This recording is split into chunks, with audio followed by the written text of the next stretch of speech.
আসসালামু আলাইকুম everyone, welcome to my channel cooking studio by Jannat. আমি আজকে আপনাদেরকে খুবই সহজে টেস্টিভাবে কিভাবে আলুর দম তৈরি করা যায় সেই রেসিপিটাই আজকে আমি আপনাদের সাথে শেয়ার করব। এর জন্য এখানে আমি ছোট ছোট আলু 15টার মতো নিয়ে নিয়েছি।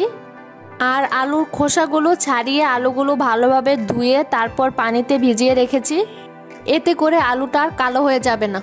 এখন আমি একটি কাঁটা চামচের সাহায্যে আলুটার মধ্যে 2-3 জায়গায় ছিদ্র করে নিচ্ছি, যাতে করে আমি যখন আলুটা রান্না করব তখন আলুটার ভিতর পর্যন্ত যাতে মশলাটা ঢোকে।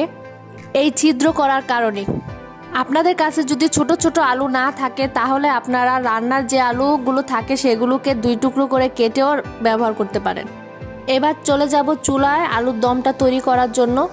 এর জন্য এখানে আমি চুলায় একটি প্যান বসিয়ে দিয়েছি, আর এখানে আমি 2 টেবিল চামচ পরিমাণে রান্নার তেল নিয়ে নিচ্ছি। এখন এর মধ্যে দিয়ে দিচ্ছি 1/2 চা চামচ পরিমাণে 5 ফোড়ন, এছাড়া দিয়ে দিচ্ছি ছোট ছোট 3টা তেজপাতা, আর দিয়ে দিচ্ছি এখানে ছোট সাইজের 2 টুকরো দারচিনি, আর দিয়ে দিচ্ছি 2টো এলাচ। এখন এগুলোকে একটু ভেজে নেব। আমার এগুলো একটু ভেজে নেওয়া হয়ে গেছে। এখন আমি এখানে 1/3 কাপ পেঁয়াজ বাটা দিয়ে দিচ্ছি। সেই সাথে দিয়ে দিচ্ছি 1/2 চা চামচ পরিমাণ হলুদের গুঁড়া, 1/2 চা চামচ পরিমাণে লাল মরিচের গুঁড়া, কিংবা আপনারা চাইলে আপনাদের টেস্ট অনুযায়ী মরিচের গুঁড়াটা বাড়িয়ে বা কমিয়ে দিতে পারেন। আর দিয়ে দিচ্ছি 1/2 চা চামচ পরিমাণে ধনিয়ার গুঁড়া, আর দিয়ে দিচ্ছি 1 চা চামচ আদা বাটা আর 1 চা চামচ রসুন বাটা। আমি 2টা একসাথে মিক্স করে পেস্ট করে নিয়েছি। এখন মশলাটাকে একটু নেড়ে দিচ্ছি।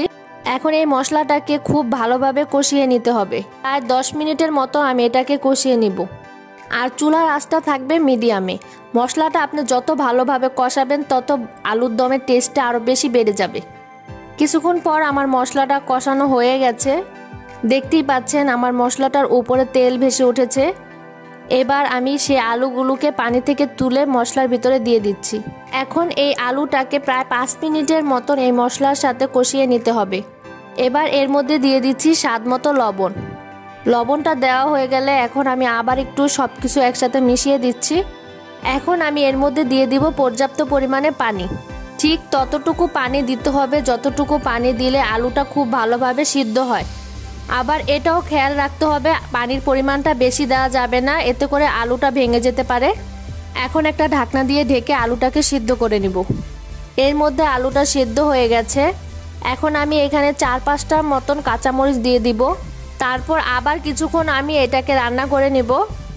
তারপর এখানে আমি দিয়ে দিচ্ছি 1/2 চা চামচ পরিমাণে জিরা গুঁড়া। তারপর আবার আমি জিরা গুঁড়াটা ভালোভাবে সব কিছুর সাথে মিশিয়ে দিব।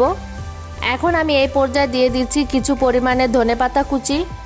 এখন আমি ধনেপাতাটাও আবার সব কিছুর সাথে একসাথে মিশিয়ে নিব। এই পর্যায়ে আমার আলুর দমটা হয়ে গেছে। এখন আমি এটা চুলা থেকে নামিয়ে নেব। তো তৈরি হয়ে গেল আমার মজার আলুর দম। এটা খেতে খুবই টেস্টি হয়। আশা করছি আমার আজকের রেসিপিটিও আপনাদের সকলের কাছে ভালো লেগেছে। যদি ভালো লেগে থাকে তাহলে প্লিজ আমার চ্যানেলটি সাবস্ক্রাইব করবেন। আজ এ পর্যন্তই। আল্লাহ হাফেজ।